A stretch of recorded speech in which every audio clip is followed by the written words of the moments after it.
Hi, this is Miss Park. In this video, we will write equations of quadratic relations in the three forms: standard form, vertex form, and factored form. As a quick recap of what each of these forms tells us, the standard form doesn't really tell us a whole lot. It does tell us the a value, which will tell us if the parabola will open upward or downward. It also gives us the stretch factor.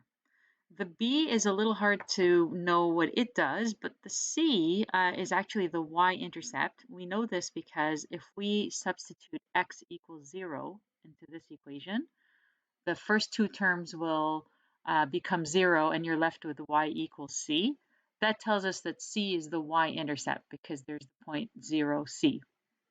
The vertex form gives us a little bit more information. It's the same A that tells us if the parabola opens up or down, also tells us the stretch factor, but it also gives us the H and the K, which are the coordinates of the vertex. The factored form also gives us a lot of information. Again, the same A, which gives us direction of opening and the stretch factor, but the R and the S are the x-intercepts. So which form should you use if somebody asks you to write the equation of a parabola? Well, it really depends on what information you have. So if you have a vertex, so if I drew a parabola that looks like this, let me draw this,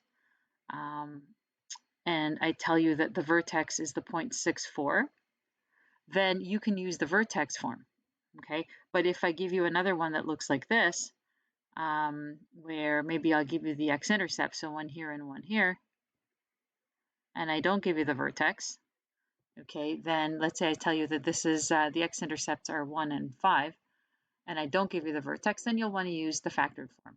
And as for the standard form, well, usually what we do is we start with vertex form or factored form, and then once we have that, then we expand to get the standard form. It's hard to go directly to the standard form. So let's do it. Let's do an example. And I'm going to give you a parabola that actually has a lot of information. So let's say, for example, I take this parabola over here that's got x-intercepts -6 and 6. Okay, and the vertex will just make it up here. And I've got it opening downward, but it's nothing special about that.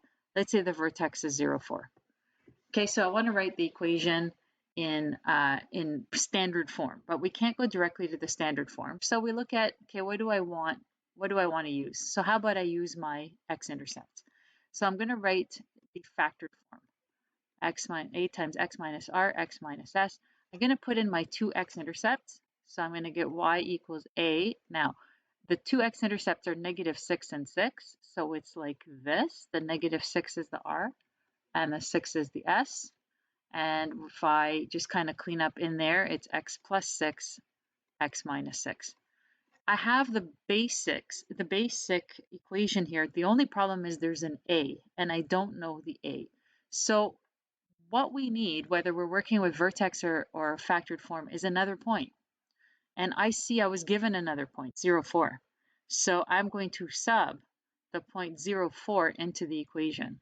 If a point is on the graph, that means that point's going to make the equation true. It's going to make the left side equal to the right side.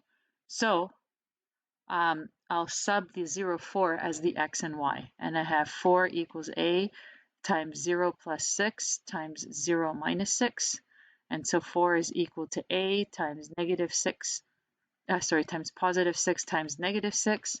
4 is equal to -36a, dividing both sides by -36 gives me a equals -1/9. So now I have my entire equation. Y is equal to -1/9 x plus 6, x minus 6. Okay, and that came from here, from the factored form.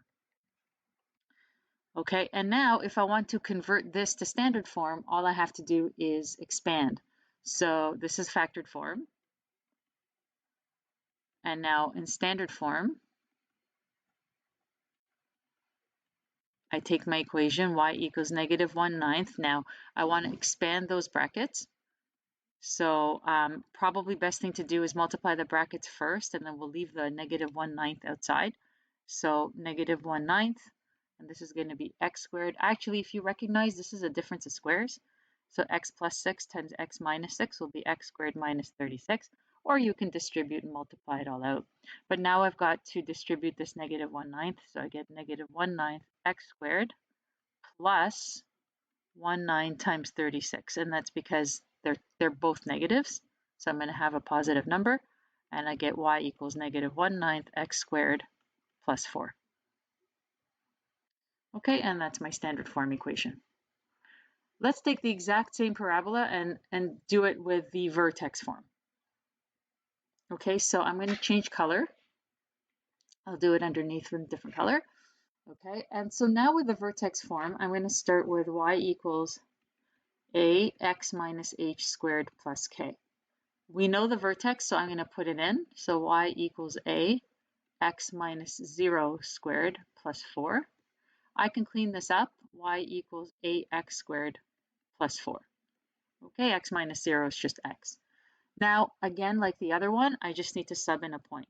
I already have 2 points. I have the 2x intercepts, more than I need. So let's sub in the point 6, 0. So that's just xy. And so I have 0 equals a times 6 squared plus 4. And so 0 equals 36a plus 4.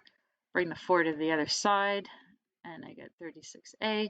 Divide both sides by 36, and I get a equals negative 1/9. And so therefore my equation is y equals negative 1/9 x minus 0 squared plus 4, but actually that's just y equals negative 1/9 x squared plus 4. And what happens here is that this is vertex form, because you can see the vertex, but really when you simplify this particular case, this is also standard form. Okay, now if it wasn't with a 0, we would have to expand the bracket and collect all the like terms and distribute the negative 1/9.